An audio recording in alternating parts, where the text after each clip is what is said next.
Hi, Gavin. Nice to see you. What was the reason for your delay to summer camp? Personal information, I don't think it's really anybody's business. I'm here ready to go and just focused on moving forward and what 2020 is going to bring for a season. So just ready to get playing.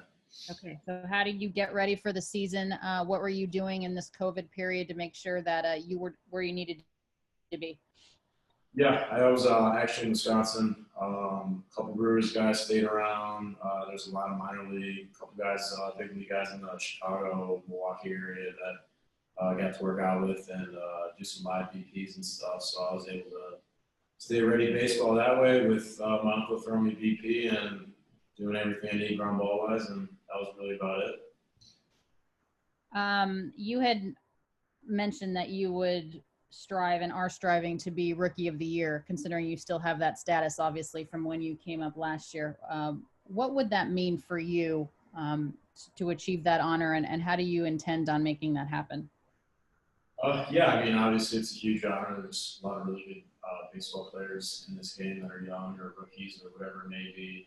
I'd rather win a World Series than win a Rookie of the Year. So for me, like that's the main goal is trying to win games, and any statistic or accolade or anything that's like secondary. So really all I just want to do is win. That's really it. What would it mean for you to be the starting second baseman on opening day? Yeah, I mean, I think that's everybody's dream to be out there on opening day. Obviously, it'd be cool if there was fans there, but you know, you got to do what you got to do. But yeah, I mean, it'd be great. Any way I can contribute, though, that's what I'm focused on. How do you feel right now at the plate? I know you've been taking some extra ABs and simulated games, obviously BP, and then of course those inter-squad games since you've returned. Yeah, pretty good. I think right now it's just seeing pitches and getting more at bats. I think I'm pretty comfortable with where my swing's at. Now it's just repetition and getting my eyes adjusted, which, I mean, I was getting live at bats all quarantine. So I'm not worried about at bats at all. Feel pretty good. Finally, for me, Gavin, since you returned, it's your first look at the new batter's eye. What's been your opinion of it so far? I definitely noticed it. I think more it's like a light thing. So there's a light coming through and it's hitting the batter's eye, I believe. I noticed it a little bit. But once the sun goes down, it's fine. Next question is from Dave Vassegh. Go ahead. Gavin, even with the delay reporting to camp, do you feel like you're not that far behind because of what you just mentioned? Yeah, exactly. I mean, pretty much I think I took like a couple of days off once we first canceled spring training just to travel and stuff. And then I was pretty much working out right away and getting everything baseball-wise I needed to do to feel like I was ready and continue to get better.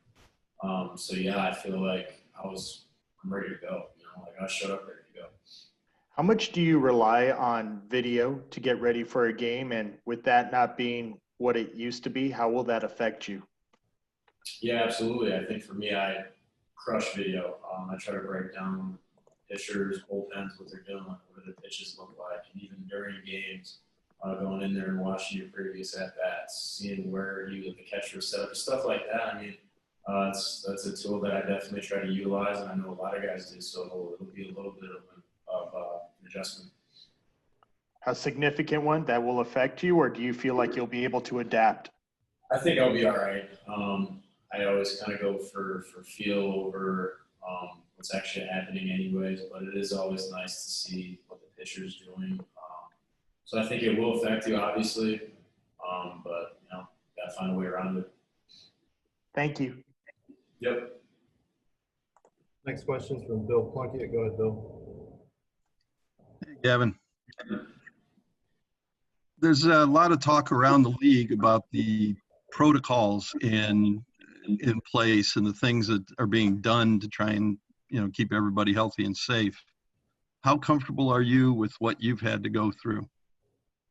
I feel fine. I think just everyone has to go through their precautions of wearing a mask when you're not out on the field if you're a player, and just keep washing your hands, social distancing, making the right decisions. I think it's pretty basic at this point, what everyone's got to do for you know, for this to work. So you know, you got to do what you got to do again. How long or how much thought did you give to the option of opting out this year? None. Just, let's play baseball. For me personally, I don't have any underlying health issues or anything like that. So I live on my own, so there's no risk for me giving it to somebody who's at risk, at least at home. You had such a great year last year, really came on strong.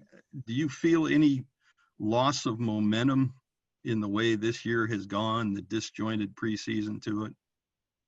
I wouldn't say momentum. I think it just, you got to get back in the swing of things with that 3-month break. I wouldn't say you lose baseball instincts, but it's just like anything else. You kind of got to get back into it. And it's going to be a crazy year anyway you look at it. So you're just going to have to keep making daily adjustments and that's what you got to do.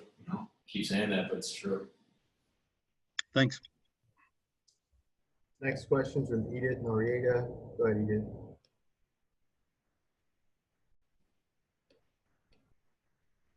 Go ahead, Edith.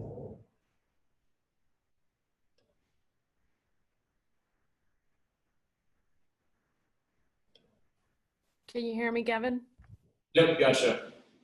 So I was just curious about what you thought of the crowd noise that was played during yesterday's inter squad game, and how has it been like playing these games without anybody in the crowd? Yeah, I actually thought it sounded pretty realistic, pretty good. It's definitely better than having no sound at all. It actually feels like you're playing a baseball game, and you don't have to whisper. I don't have to whisper across the field the JT on a shift or something like that. So it helps, makes it feel a little more real. So I actually think it turned out pretty good. And it's going to be weird playing with no fans, but it's just like playing in high school or with your boys in the backyard. It's baseball, so I think that's what everyone's just looking forward to. Next question is from Kyle Glaser. Go ahead, Kyle. Hey, Gavin. You mentioned spending a lot of time watching video during quarantine. What were some of the main things you were focused on, in terms of improving your game for once you got back to the season? Yeah, I think for me, I wanted to obviously try to stay in as best game shape as possible and make sure my eyes stayed all right with seeing pitches and staying in bullpens and stuff like that. For me, it was just I didn't think I really tried to make any adjustments. It was just let's keep keep the momentum going, like what Bill said, and let's just keep trying to stay hot and as ready as possible. And whenever we get the call to go, let's be ready to rock and roll. I have another question from Alanna Rizzo. Go ahead, Alanna. Gavin, just along the lines of what Edith was asking you with her question, Kike Hernandez yesterday had mentioned that when there wasn't crowd noise, the one benefit is when you guys are on defense, being able to hear the ball come off the bat a little bit more cleanly, a little bit more crisp, so you can have a better defensive position. Could you elaborate on that a little bit of your opinion on that? Yeah, I think actually Kike is probably right on the point there. I didn't even think about that, but yeah, I think you can get a better read obviously when it's louder or stuff like that, and then you can kind of get a feeling how hard it's hit, or it just, your ears help you obviously, it's a sense, but yeah, when it's super loud, I guess you don't really hear the crack of the bat as much, so it does affect your reads, I think, a little bit, especially for the outfielders too. Yeah, that's a good point. I didn't even think about that. Okay, thank you. Another question from Bill Plunkett. Go ahead, Bill. Kind of following up on what Kyle asked, when you look back at your time in the big leagues last year, what did you learn from that now that you've had some months of separation to think about it? Yeah, just got to be comfortable. For me, it was, I think, getting up here, I just wasn't as comfortable as I was maybe in the minor leagues. So for me, it was just let's be as confident as possible and let's go out there, not have any doubts, and let's go play. And I think that's the biggest thing, and just not getting sped up in the batter's box. Those are really the only two things, and I think those two things are obviously very important and will help you move forward. Lessons that I learned, You talk about the team goal of winning a World Series. Can you say that Rookie of the Year is an individual goal that you're aiming for?